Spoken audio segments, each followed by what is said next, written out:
if you are interested in learning coding? And we get a response from Mr. Taiwo. So, and then Elijah can maybe help me here. I think it would probably take you around 3 months to be comfortable. And now 3 months, in terms of the number of hours, 1 hour a day is definitely tight. You're going to need more you're going to need more hours a day to pick up the just that level of proficiency. So an hour a day is definitely a good start. You might probably push that 3 months window back a little bit, maybe 6 months.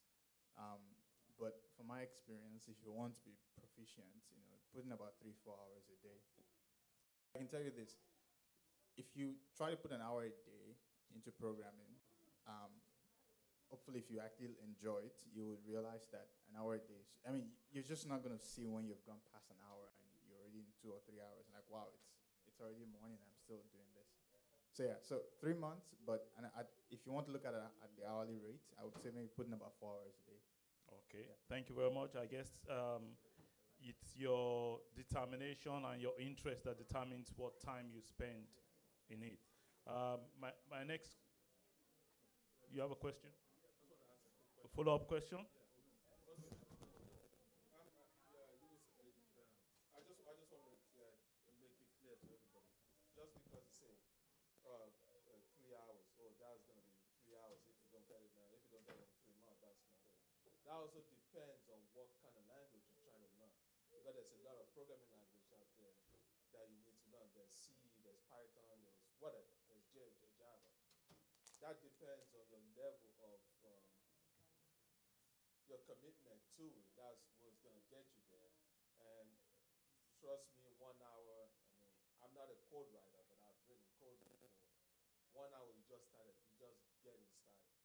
And sometimes you get lost, and folks here who are software engineers can attest to this. You can get lost in a problem, like, okay, you're doing something for an hour, and by the time you look at the time, it's over 5. You've been there for like 6-7 hours doing the same thing, and you still haven't get over that hump because something is tripping you up when you're coding right. So, and also when you determine to start writing codes or something like that, one of the biggest issues is to try to find a platform to write your codes on, to see if you run it. You have to be able to run it to see if it works or something like that. So this takes sometimes can take money, and it can take something like that to buy whatever platform you're trying to run to make sure it runs, so that you know that, okay, whatever I'm writing is working, and let me see if I can continue to build on that. Thank you very much. Brother Aki, sorry, he's taking the more pessimistic route. Let me take the more optimistic route. Okay. Brother Elijah, I'll give you just 30 seconds to go on this, please. This is the thing. Start writing. I think you started right. The best way to learn to code is to have something in mind that you want to build. If you have an idea, don't even worry about how many hours you get. Trust me, if you have an idea, you will enjoy it. Whether there'll be pitfalls, there'll be times that things will be easier than you thought they were. There'll be times that things will be harder than you thought they were. But like you said, once you have that idea, that's motivation enough. You'll find yourself sacrificing time that you would normally use for Netflix and for movies, which is really not that productive to your life anyway. You use that, you invest in it. In 3 weeks, you come up with an MVP. In a month, you can come up with a minimum viable product. You don't have to come up with something super complex. There's something simple you can show the users. You can take to your colleagues at work and say, hey, this is something I wrote. Very simple idea. You think this would be a good idea to use for this to solve this problem, and that's what. So don't worry about building a big, solution to a problem. A very simple idea can really take you, 3 months to learn and build at the same time. Exactly. As simple as you being dedicated to what you feel you have a passion for.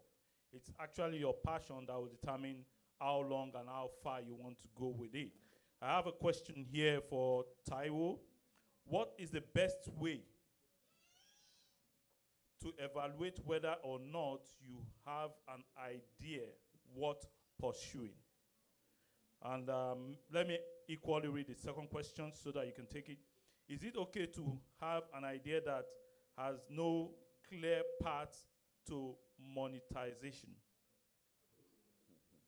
Okay, so the first question, yeah, not every idea is a good idea. Not every idea will be successful. This, Rumbus is not our first idea. It was maybe the fifth one or so. And we had worked on two others before then.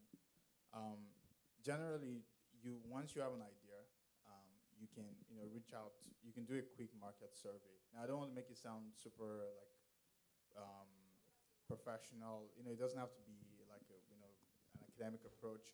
You can just call your friends, 10, 15 friends that will give you real feedback. They're not people that will be nice. They don't want to hurt your feelings. No, tell them to hurt your feelings. And ask them, look, this is the idea.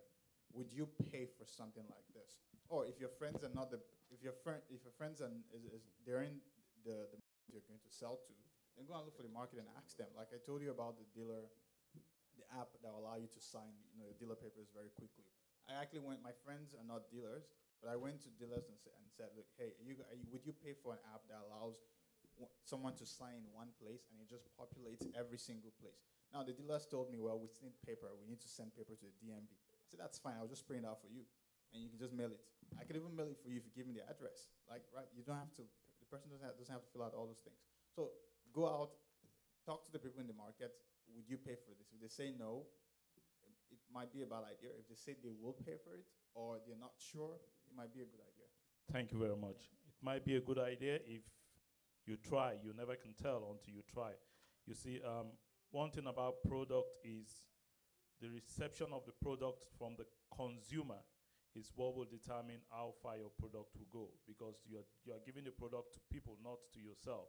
It might be very great to you, but if at the time that particular period is not when the product will sell, it will not sell. But with God, all things are possible. This question goes to our coach, Mr. I think I missed the second question. I didn't answer the second question. Okay, the second question was, is it okay to have an idea that has a clear path to monetization? Okay. So does not have an idea. Okay. Does not, yeah, exactly. I mean, we've worked on ideas that we didn't really think about how to make money when we started. We thought, we'll figure that out later on. It can work, but my personal, bias would be have a clear path to monetization for two reasons. One, because investors wouldn't care if you're passionate about it. You could tell investors, I love this. This is my passion. That's fine. How am I going to make money? If I give you $1 million today, how will I get out of this in 4 years or in 5 years? So that's the first reason. Because investors need to see a path to monetization. So I think you should have ideas that actually can make money. The second reason is for your own sake. Honestly, after a while, if you're not making money from your business or there's no clear path to making money, you're just going to burn out and just move on to something else. So for your own sake, try to work on ideas that can make money, if possible, within within a year or 2 years. Now, I'm not saying it's profitable. I'm saying it makes money. At least there's revenue. Now, breaking even is a different story. I'm not saying your business should break even in the first year. You're not in Nigeria. That's not going to happen. But you should try to make money from the first day. Charge a subscription fee, charge something. People will pay for it. This is a society that is rational. So if you charge a small fee for your service, people will pay. I think you should work on ideas that can make money. Thank you very much, Mr. Oyani. Now, Mr. Robinson, this question goes, is it desirable to follow up on an interview if you haven't heard anything for a month or even after you were told that they will get back shortly? So if I understand the question, let me repeat it back. So after an interview, you hear, we will get back to you, and you haven't heard back from them in some time. Exactly. Is it appropriate for you to reach out to them? To reach out to them, yes, that's correct. Yes. Once again, you never leave your career in the hands of anyone else. What you want to do at the end of the interview is ask questions. The important thing about the interview is this, and this is another thing I want you guys to start to think about and change your mindset. We think of the interview as the company doing us a favor by bringing us in and seeing if we're going to be a good fit for them. It's a two-way street. You're also interviewing them as well. You have to begin to think of that. You have to think of yourself as a commodity. You have a certain skill set. You have to have confidence in yourself that I'm bringing something of value to this company. So it's not just them interviewing you. You're interviewing them because at the end of the interview, you may not even want to be with them. This may not be the company. This may not be the organization. Their values may not line up with yours. So at the end of the interview, and I'm going back to your question, you ask the question, when should I hear back from you? It shouldn't be allowable just to say, we'll get back to you. When do you think you'll get back to me? Try to pin them down. Now, I'm not saying be a dog with a bone and hound them, but it's your right to ask questions at the end of the interview. Now, if they give you a date, or if they say something to the effect of, you should hear something from us within the next week, that's typically what we hear, and you have not heard from them, then yes, it is appropriate to reach out to them. You send an email that says, hey, this is Ernest Robinson. Just wanted to follow up on the interview that we had last week. It was great to meet with you. As a matter of fact, there was one thing that I wanted to add to that allows you another opportunity to sell yourself. And then in that email, it's a short email. Understand you're not writing a thesis. It's going to be quick. And you're going to end that email with, is there anything else that I can answer for you? Did you have any other questions? I would love to come back in and speak with you if needed. So yes, you always follow up. Thank you very much. And we still do have a follow-up question. You said about writing a thank you letter to the interviewer. Yes. So at what point do you send the thank you letter to them? So you send it within 24 to 48 hours. However, this is what I do when I was in the labor force. When I left the interview, I would write it there in the card. And I'm glad you brought that up because I want to make a distinction between the thank you letter. Always send a thank you letter. But there's levels to the thank you letter. You could type it up. But what I usually do is I handwrite it. I will handwrite it in the car because my notes are fresh in my head, and I will always put something that stood out in that interview. And then I will put it inside the envelope, give it to the receptionist at the desk maybe 30, 40 minutes later and say, hey, can you give this to John Smith, who I just interviewed with? So he or she got that thank you note right then and there. I don't have to rely on the U.S. Postal Service. I want to stay fresh in that person's head. I don't want to give them 2-3 days to forget about me. I don't want them to interview 2 or 3 other candidates right away. Remember, you're in competition with someone. Because right up, let me just say this real quick. I have an ego. I'm a very confident person. So with that said, I don't want you to forget about me. I want you to know that I am the candidate for you. You can tell everybody else, no need to come back. You can call them and say, you know what? This interview is completed. It's done. We've got our candidate. But it's up to you to make them feel that way. So to answer your question, it should be done within 24 to 48 hours. However, I do mine right away. I handwrite mine in the car, let about 30 minutes pass, and I hand deliver it to the receptionist and say, can you give it to John Smith, the person who I just interviewed? Thank you. Thank you very much, Mr. Jones. If you are not interviewed with a panel like 3 or 4 people, so what about you? Hold major on the lead panel, or you have to have written to the 4 people that you interviewed? All 3. Whoever you interview with, you write a thank you letter to all 3. Because once again, you don't know who the decision maker is. Just because you have the head person in that interview, that person may not be the decision maker. That may not be your hiring manager. So you want to send it to all 3.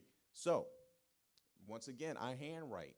What I do is I have, and I'm sorry, I know you got to go on, but I get excited about this. I have my stationery. It's all consistent.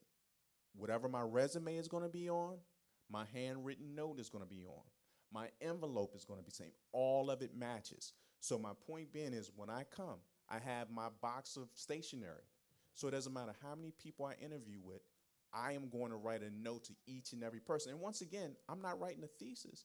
It's just 2 or 3 lines. Does that answer your question? Just a short note. Thank you, Pastor. Please, I have one more question for you, Mr. Johnson.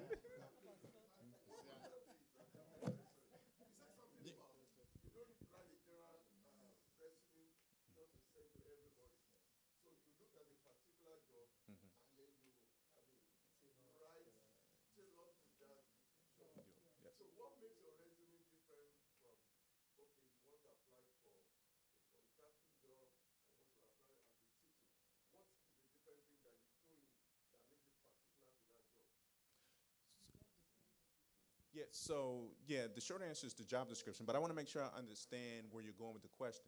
Are you saying that the person would submit a resume for those 2 positions at the same time, or are you asking what would separate one person for that person?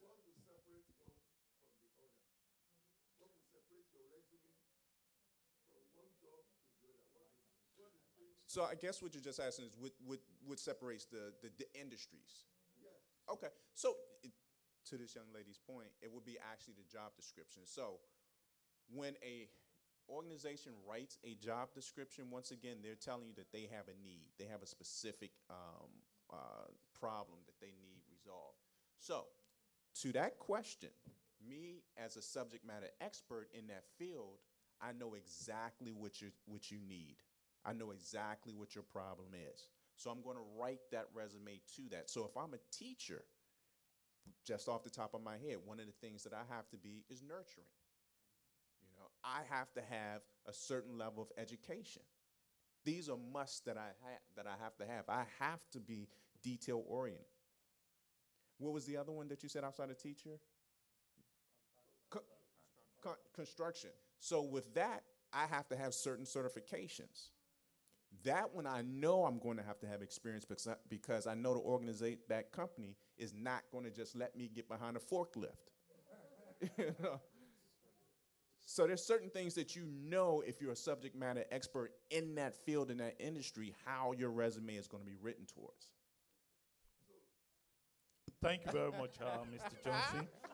Pastor, please, can I ask? Pastor, I'll take you with the next question.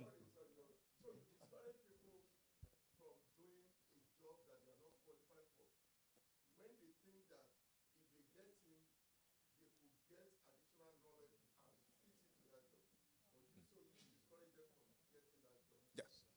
So let me speak on that. And that's called, go ahead. Did you want me to stop? Go ahead.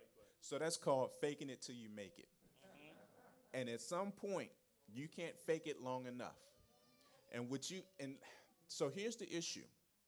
Companies spend a lot of money on recruiting, hiring, and training. That is a waste of their time and yours. Now, understand this as well. This is a small world. So if you mess up your name in that company, best believe it's going to get around at some point. So I would personally never, ever suggest anyone try to fake it until you make it, because it's just easy enough to acquire the skills, the education, and the experience, even if you go in at entry level. And just real quick, let me add this. There's one way that you can easily get experience. Volunteer. People overlook the importance of volunteering. So many places will look and ask you to volunteer, and you can gain experience that way. So to answer your question, yes, I am a. Yes. Thank you very much. Thank you. Pastor said I did a good job. All right. Apply to wherever you know your skill sets relies on. Except if you're going to entry level and you want to learn, that's fine. For someone with several skills and familiarity with different fields, finance, education, IT, and investment, what is your advice for becoming specific on those fields? It's very simple. Do what you love. If you love all of them, choose one. It's really not that complicated. It's not that difficult. If you have the ability to do multiple things, you're blessed. If you have the love of multiple things, wow. Because everyone, I can say over 90% of the people who I work with don't know what they want to do. That's the first thing that we do. My apologies. That's the second session. The first phase is more the holistic piece, but the second session is finding out what your purpose and passion is. So if you found not only one thing that you love to do, but multiple, count yourself as blessed. That is an easy problem to have. Just choose one. Because if you can't choose one, then you really don't have one that you really love over the other one. Exactly. Thank you very much. And I'm sorry, I don't mean to simplify that question, but that really is an awesome problem to have, whoever has that. Okay, I have a question from a gentleman here before I take the next question. Yes, so what's your question? Thank you very much, sir. My question is on resume. You see, I'm happy you said something that in any environment where you are, punctuality is very important. And that is, to some extent, discipline. When I wanted to promote a manager in my place of work, two of us rising at the same time. The only reason why I came above that fellow was because of the fact that I attended, I came to the interview panel before him. Let's just say that that's the importance of discipline. My question is, after that one, is that you say resume doesn't get you the job. Yes, agreed. When you get the job, why is it that the best perform in an interview is not the best perform in the job environment? Two, a new employee, you know, when you get to a job, two people are already working together, the employer and the employee. Except there's gold fusion between the two people, they've been industrial unrest. In any working environment, what should be the priority of the new entrant? Did you get this question? I think I did. So it was two questions. Let me just repeat back, make sure I got that. So the first question is, why is it that the best person isn't always hired?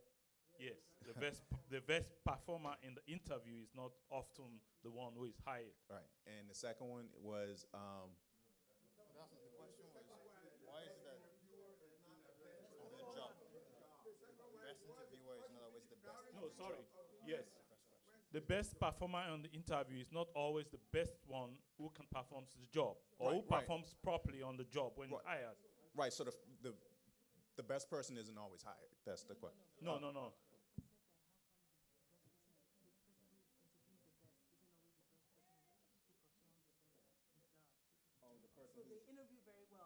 They interview very well, but they can't do the job. Let's put it that way. When they Okay. get in, they can't do the job, but they Okay. are interviewed very I well. got it. Okay. So I got it. They interview well, but they actually can't do the job. Okay. Priority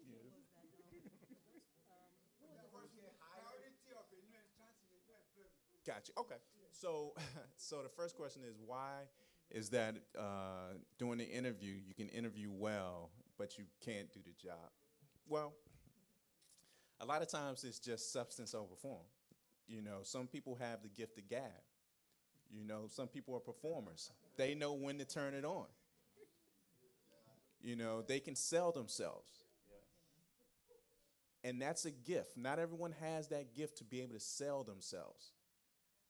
You know, one of the most lucrative industries or fields in this country, well, probably in the world, but in this country, are salespeople. Those are the most important jobs. Most people, I mean, not most, but a lot of people are able to sell themselves and talk the talk, but just can't walk the walk. Now, once again, we go back to the whole fake it till you make it. That's really what it is. I can actually sell myself. However, I don't necessarily have the skills. That's the answer. It's that person's ability to be able to market themselves and sell themselves to that person. The second question was, the first thing you need to do when you're brought on don't rush things. Learn. Learn. I would say this, find a mentor. That is the first thing you do. You don't have to ask for it. Once you get in, you kind of know who people are. You get to know who are the non-performers, who are the good who are the good skilled people, who has people look up to. Just sit back and observe. Don't make a lot of noise. Don't try to stand out. Don't try to be super employee. Learn as much as you can. That is the first thing you need to do, is learn as much as you can. Now, with that said, and I said don't make any noise, be on time. You don't have to stay late, but don't leave early. You know, if you got issues, ask questions. Don't try to say, you know what, I told him in an interview, I'm a self-starter, I can work with little supervision. Yeah, that's different when you breaking everything. Ask questions when needed. But I would say the first thing you do is learn. Find someone that can mentor you so that you can learn the ropes. Does that help you? All right. Thank you very much. We have a very short time. What if you actually don't know the stuff you said you knew in the interview? Don't fake it. That's exactly. We go. I let her know that, hey, but I really need help here. So can I answer that real quick? So right. So it goes back to the faking it till you make it. However, if you really don't know anything, the person that's interviewing is going to know that. So let me give you a quick story real quick. In my second book, I actually speak about that, where I had an interview, and the chapter is called "Faking It Till You Make It." And once again, I have an ego. I'm a pretty confident person. Not only do I have an ego, I feel like I can make anyone love me. That's just how I feel, just because of my personality. I'm bubbly. I'm always excited. So when you get me in an interview, my energy and passion is going to take over. So I was brought in for an interview that I knew nothing about, but I wanted this job. And I said, you know what? I know my personality can win the interviewer over. And it did. She fell in love with me. She was like, this is the person for me. Until she started asking me technical questions that I could not answer. Her smile went to a frown so fast. So to answer your question, the person who's interviewing you, they should be able to know if you know what you're doing and what you're talking about. Hopefully, if they're that bad, they won't get inside the company. But there are people who are good enough to talk their way in. But if they're that bad, brother, no, they're not going to get in. Exactly. Most often, your panelists in an interview always involves your direct boss on what positions you're taking. Most often, they will be there. Your direct boss will be there. So they will know what they want from you. And if you fake it, you get in, she might fake you out too. This question goes to the IT. The question says, for someone who is interested in data analysis and I can't really get this. What? Artificial intelligence. Yeah, but I don't know if artificial intelligence, but who has a different profession, how can this be juggled? What is the opportunity for an outsider, someone outside IT field who wants to do data analysis and IT on a part-time basis? I guess the question was for me. Thank you. That's a very good question. This is something we deal with every day, almost every day, to be honest. People from different fields trying to, have what we call a career change. Nurses or healthcare or, professionals trying to get into IT, whatever field you are. So if you are, if you're a nurse and you come out and you say, I'm interested in artificial intelligence, AI, that tells me a lot. Number one, when you sit before me and I will tell you, having done some projects with Children's Hospital and you happen to be a nurse in Children's Hospital, 95% of your time you're dealing with artificial intelligence. You may not know it, but all those robots that are, administering the medication, all those things are all AI equipment. Is everybody with me? So once someone comes out from a completely different field and tells you, hey, I'm interested in XYZ, only mentioning the name alone tells me either they've done some research or they've heard someone talk about it or somehow they're interested in it. And that is an opportunity for you, if you're a good mentor, to open up their eyes more into that field. Your interest is all you need to learn something new. I don't believe in barriers.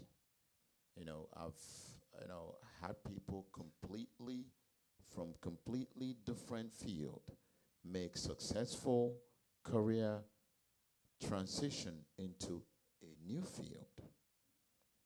Is everybody with me? You talk about business intelligence. Every time we deal with what? Data. We may not know about it. You talk about project management. We manage projects even in your house. Waking up in the morning and going from morning till night, that could be a project. You have to initialize it. You have to plan your day. You have to identify specific activities you have to perform for that day. And when you're performing those activities, you have to monitor and control what you're doing. At the end of the day, before you go to sleep, what do? You close that day.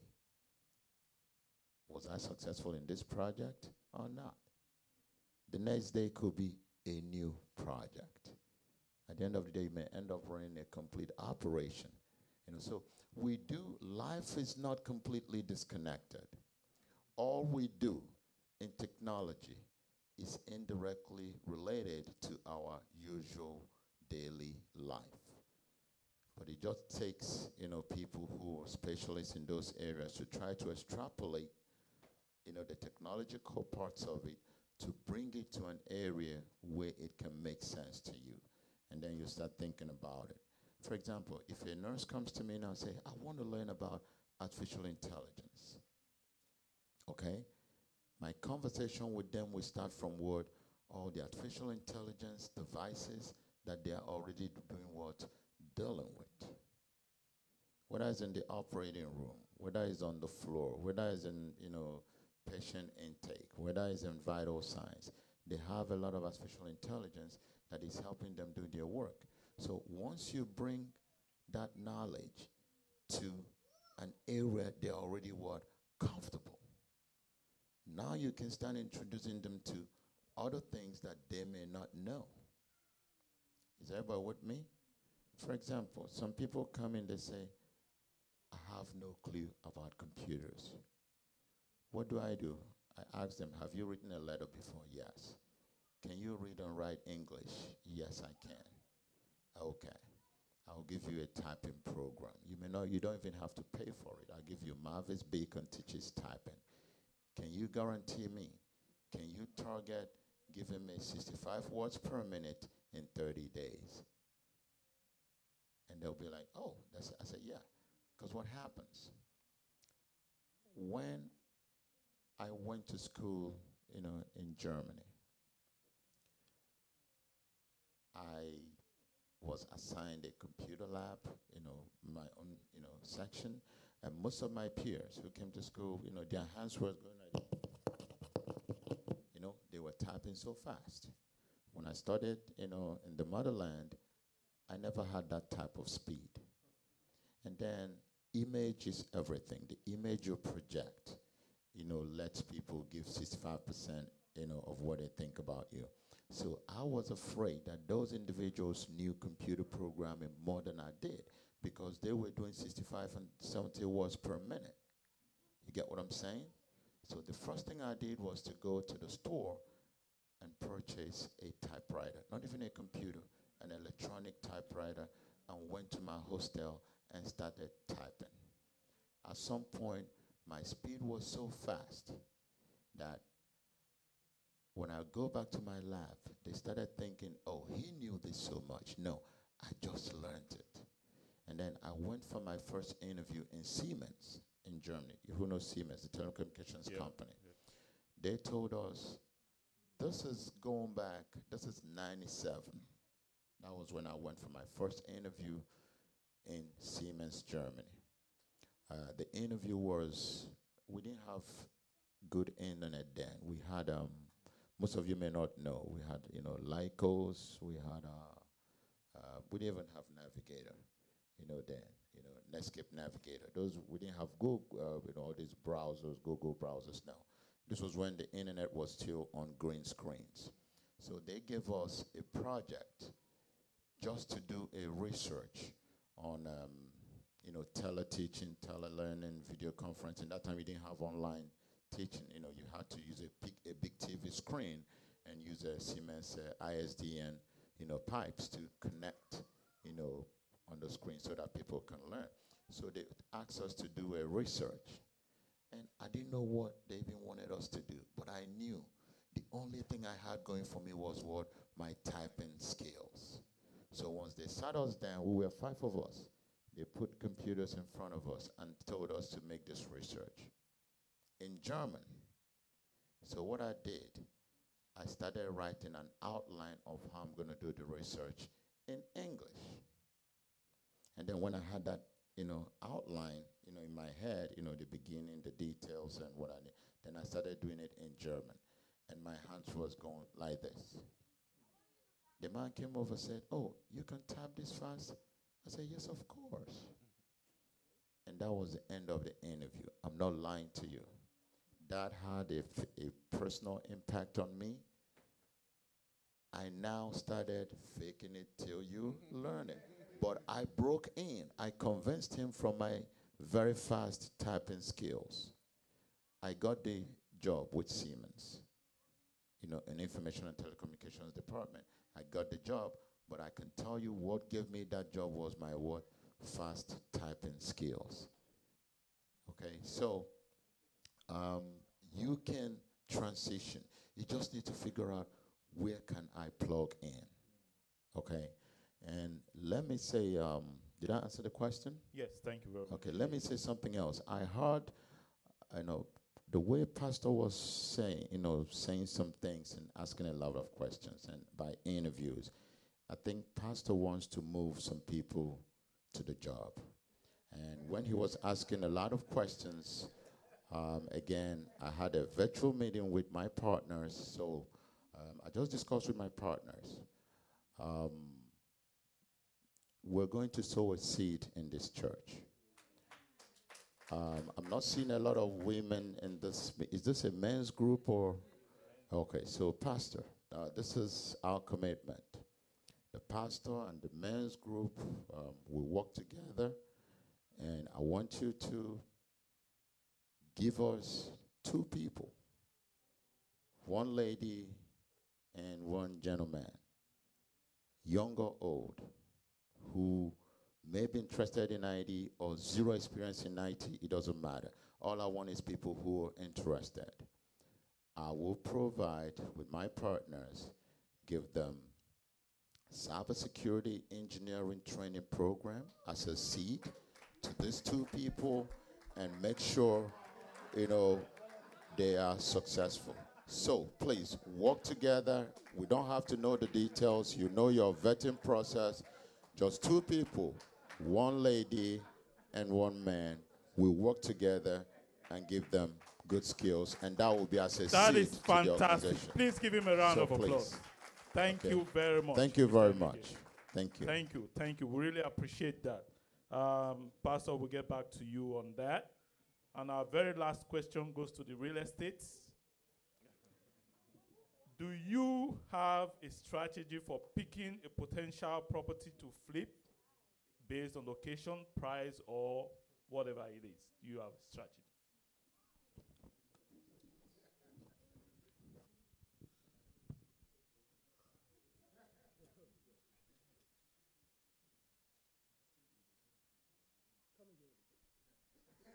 Do you have a strategy for picking a potential property to flip based on location, price, or whatever it is? Okay. The strategy is simple, which I tell few people. Any location you are picking, there are so many locations, maybe Baltimore County, DC, or PG County. Make sure that every property you are picking up, it's about 30 minutes from where you live. Means you could wake up in the middle of the night and you could be there. No, don't pick a property that is an hour away because strategically you cannot monitor it. And basically, when you pick properties, make sure you stay with what they call accessibility properties, properties that are accessible to so many things: transportation, shopping mall, and just basic things of life, schools, libraries, and so on. Those are all. And make sure that the price, it's, personally, you cannot, when it comes to the pricing part of it, it's something which is more technical than picking up a property.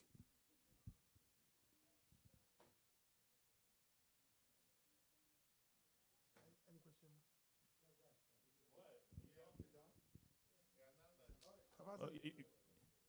Okay, you're done. Thank you very much.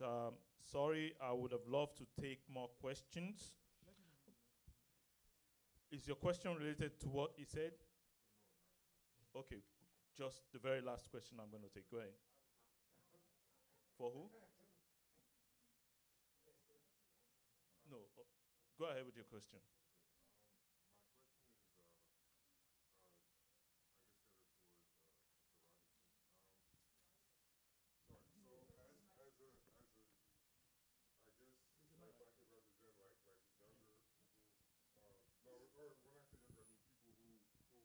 Relatively speaking, recently graduated.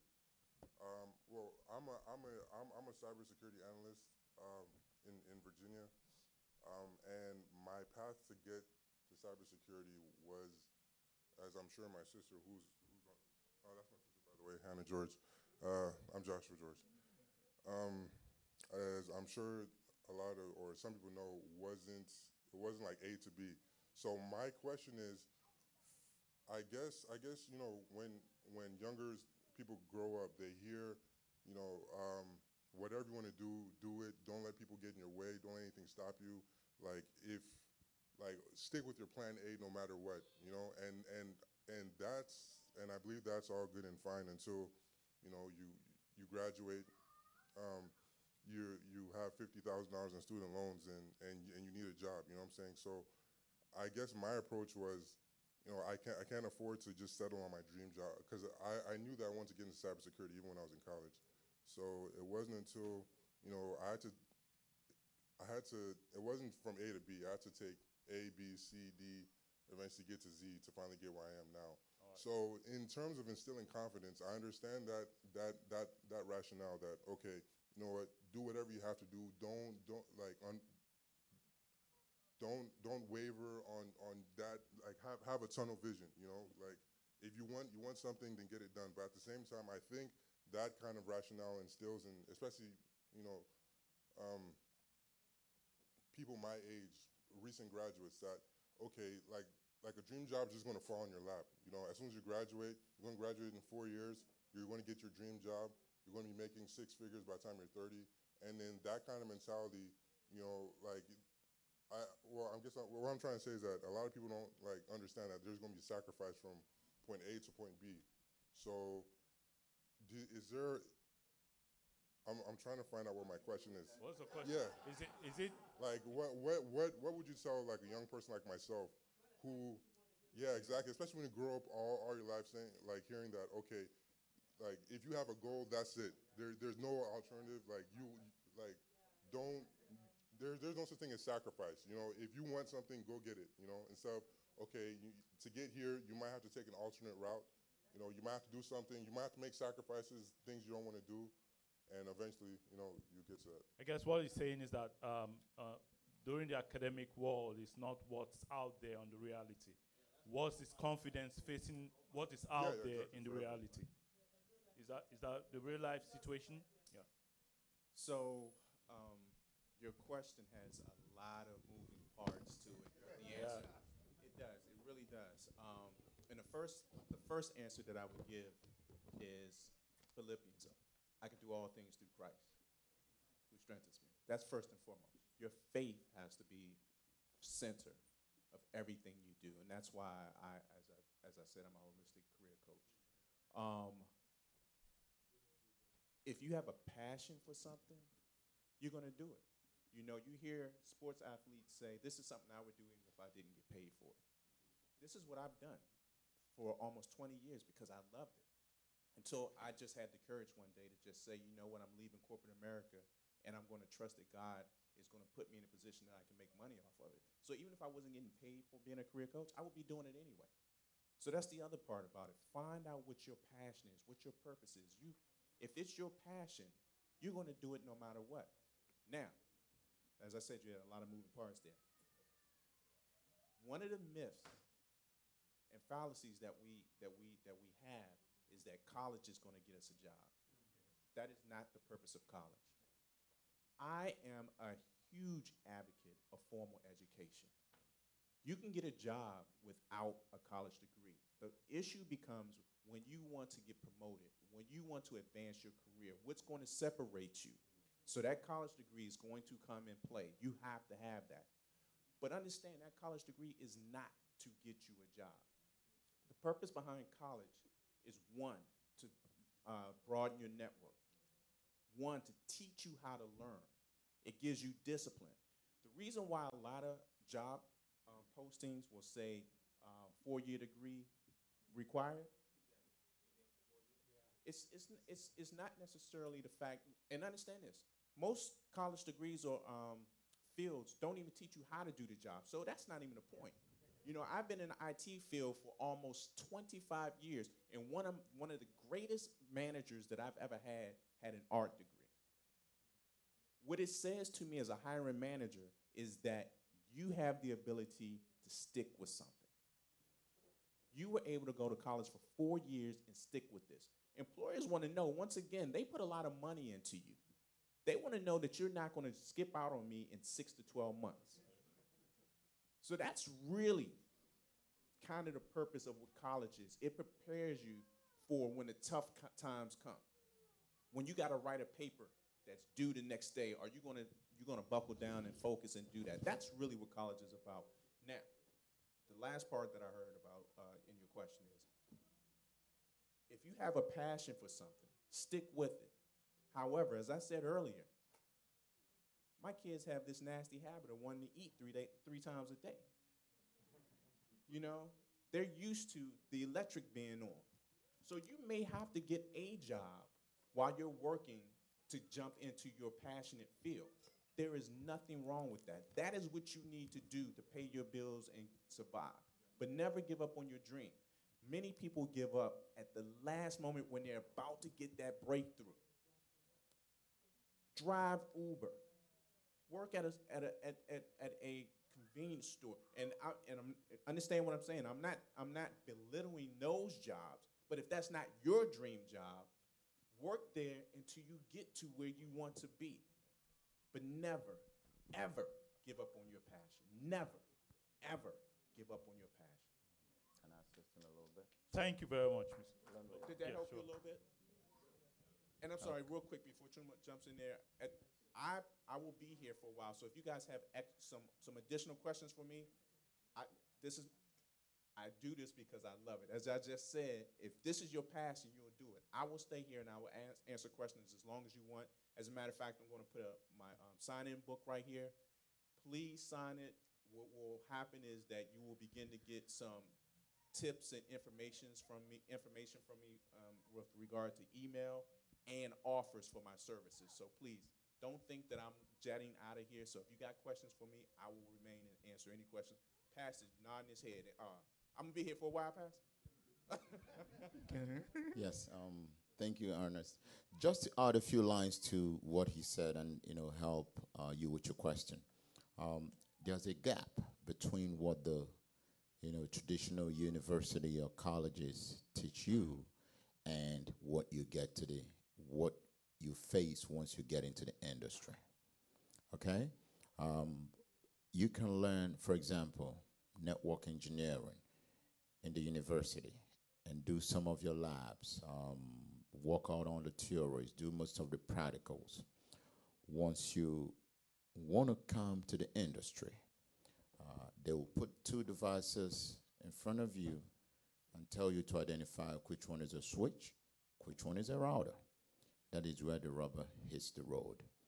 If you have never transferred those skills you learned in school into, professional field where, stress assignments are done, then it becomes a little bit challenging. And that's why most people who finish school, with even engineering degrees, you have to do what we call additional practicum or training or hands-on skills or exposure into a real field environment. You get what I'm saying? So that you can actually start solving real-world problems and not problems or scenarios. You have to move from scenarios to real-world problems. So I know exactly, what your pinpoint are. And that is not only you. There are a lot of, graduates out there who have no job. But what is missing is just the icing on the cake. They need to experience some real-life, practical field pressure, solve real problems. You with me? And they need to be exposed to either the right certifications, the right skill set. When you go to a college or university, you have a lot of skills. But once you come out, you have to hone those skills to specific problems that you can solve. So congratulations that you're already a cybersecurity analyst out there. There are a lot of your colleagues who are still trying to figure out what they do. And at times they get disappointed. They say, hey, I finished 5 years. I had an electrical engineer, a young lady in my class. She did electrical engineering, and for 3 years she did not get a job. And now she has a job. How did she get a job? Her mom was the postal person to my place, and she sees me reading, IEEE, International Institute of Electronic Engineering, magazines. He said, "It looks like you're an engineer." My daughter's an engineer. She's been out of job for 3 years, and that's how the connection was made. We had an interview. She knew everything from school, top A-grade student. But what was missing? I wouldn't be able to employ her because she had no real field experience. And experience doesn't only mean technical experience. You need to know how to respond to emails, in a professional environment. You need to know how to challenge problems. You need to know how to develop outlines to start solving problems. You get what I'm saying? Those are things that the school never teaches. If you give a problem now, how do you solve it? Some people just jump in and start solving. No. There are specific things you have to do to show your employer that, you're detail-oriented, you've actually done this in the real world. Thank you very much, sir. Thank you, Mr. Emijo. We really appreciate that. I'll just give Mr. Robinson 10 seconds. A lot of students don't recognize this because so many people are in these large universities. What's important is internships. You have, as Chuma said, you have to show your value. Internships, look to volunteer to actually be able to hone your skills and put it on your resume and be able to speak to it. And the last important piece to this is networking. It is so true. It is not always what you know, but who you know. So if you can get internships, volunteer, and you got a network. Thank you very much, Ms. Roberts. Let me take your question. I know you've been waiting, so if you quickly take your question, after that, we'll round up.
We really appreciate if Mr. Chuma can make it brief, please. Okay, thank you. I'm going to make it brief, and then I'm going to leave my contact information for you. They say the reach of your success is actually dependent on the information you have. This is an information economy. Most of us come here, we struggle with things, not knowing that there are already solutions to some of those things we'll struggle for. So I won't take much of his time. There are a lot of things that are even, there are a lot of forums out there, there are a lot of opportunities that you don't even have to pay for. You just have to participate, and gradually you get additional information. Whether it's science, technology, engineering, and math programs for your kids or for yourself, whether it's participating in small business meetings for you, or basically looking at expanding your career, doing career transition. That is all available, but you may have to reach out to individuals who know about it, who are willing to share. One thing in our community, most people don't, they get the information, they keep the information and hide it, and they don't even want to share it. But believe me, any information you keep for yourself and you're not sharing with other people, you're wasting that info. It's not going to be useful to you. When you share, new information comes to you. Thank you All very right, much. so Mr. I'll drop Chima. my cards here, and then feel free to reach out to me. We can discuss more. Thank you very much. Please bear in mind you are free to consult with them after we officially close. Some of them will still be here. Feel free to, like we said, it's a network, and we really want to thank our panels for coming. Thank you very much for your contribution. Thank you very much for giving. Please give them a round of applause. And thank you to you as well for being here, making this occasion a grand one. We really appreciate your presence, and try and network within yourself. You don't know anyone yet, speak with somebody and get something from them. At this point, I want to call on our pastor to come and close with a closing prayer. Praise the Lord. We can't thank the panelists enough, but we want to thank God first of all for your life, and we want you to know that you have blessed us today. Like you said, God is the only one that can reward you.